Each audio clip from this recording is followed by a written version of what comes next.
Assalamualaikum warahmatullahi wabarakatuh.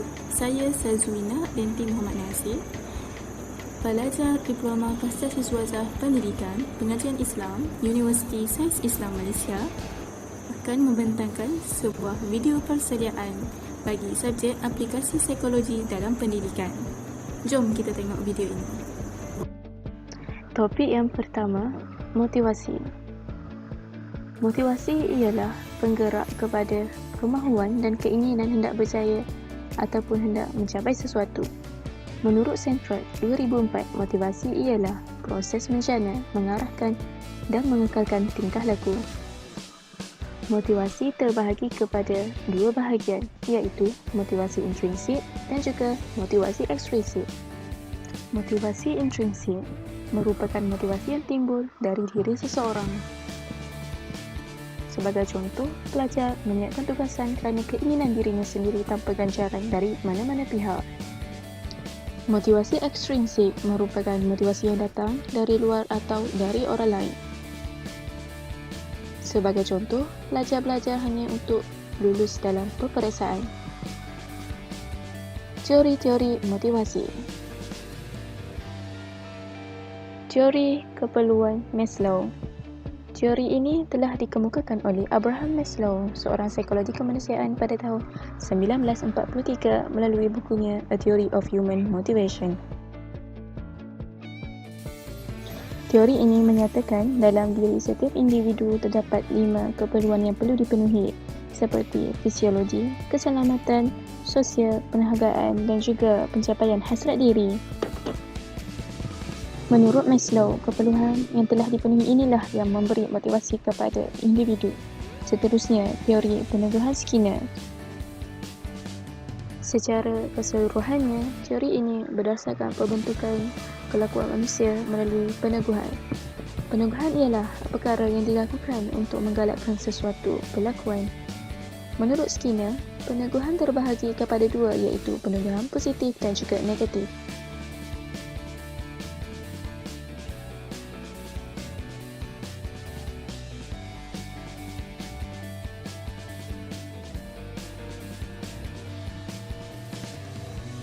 Seterusnya, pendekatan guru untuk memotivasi pelajar antaranya adalah dengan menyediakan pelbagai bentuk ganjaran, terutamanya kepada pelajar yang tidak mempunyai motivasi dalaman yang kuat. Penlibatan pelajar secara aktif juga dapat menjadi salah satu kunci motivasi diri.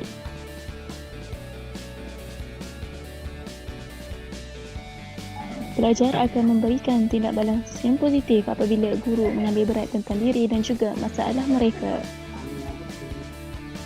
Topik berikutnya ialah kreativiti.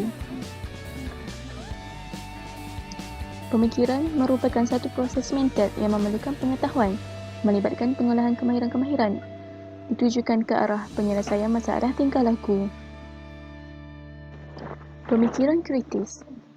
Pemikiran kritis membawa erti menimbang, iaitu membeza ataupun menilai.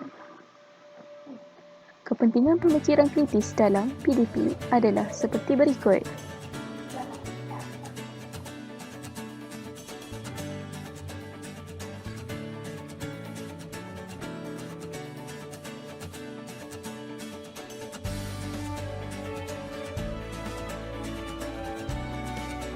Ciri-ciri pemikiran kritis: membuat urutan, membanding atau membeza, membuat kategori atau menerangkan sebab, membuat ramalan atau inference.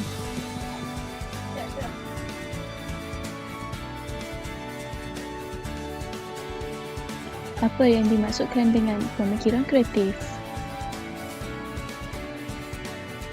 Menurut Kamus Dewan, kreatif bermaksud mempunyai kebolehan untuk mencipta, menghasilkan dan mengembangkan sesuatu idea yang baru dan asli yang melibatkan keaslian, kemahiran fleksibiliti, kefasihan, sumbansaran, pengubahsuaian, penjelasan dan pemikiran bersekutu. Melalui KBKK inilah para pelajar akan didedahkan dengan situasi dan suasana yang menggalakkan berfikir secara kreatif dan kritis. Pengurusan bilik darjah.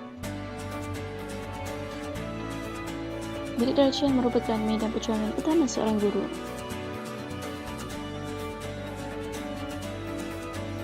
Aktiviti bilik darjah melibatkan murid, guru, tugasan, ruang masa dan juga bahan pelajaran.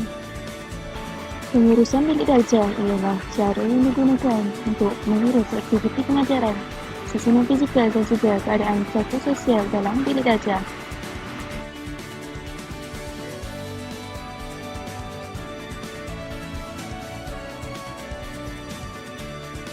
Corak pengurusan bilik darjah yang berkesan.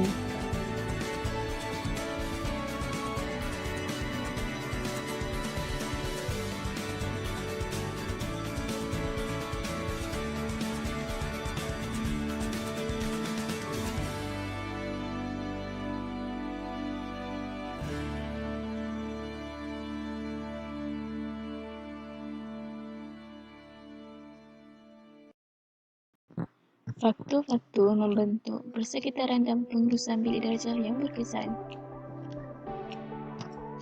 Strategi yang berpusatkan murid. Susunan kelas seperti susunan PAK 21. Penggunaan ICT dalam pengajaran dan juga pembelajaran. Perancangan yang mantap. Bukan sahaja mengajar, guru juga perlu peka dengan emosi dan personaliti murid. Ciri-ciri bilik darjah yang berkesan.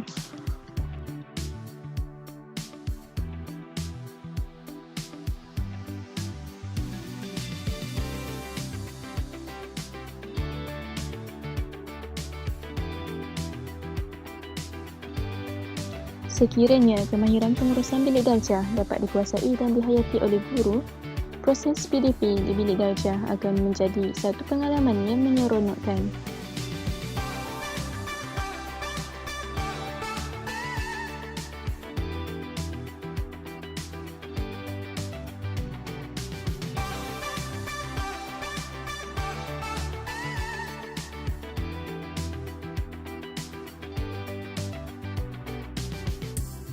Interaksi dalam bilik darjah. Interaksi ialah proses bertindak balas dan mempengaruhi antara satu sama lain. Jenis-jenis interaksi. Interaksi sehala. Interaksi dua hala iaitu interaksi murid dengan guru.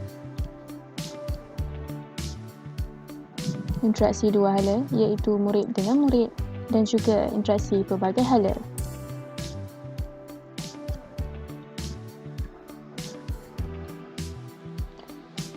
Cara mewujudkan interaksi berkesan. Mengamalkan sikap kepimpinan demokratik.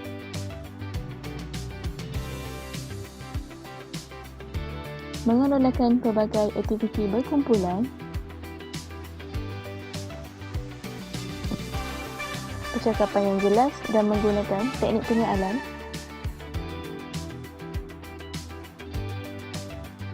Strategi yang berpusatkan murid. Pentingnya interaksi dalam bilik darjah. Mengeratkan hubungan guru dengan murid. Guru juga dapat menyampaikan pengajaran dengan lebih berkesan dan mencapai objektif mereka. Membolehkan semua pelajar melibatkan diri dalam aktiviti bilik darjah.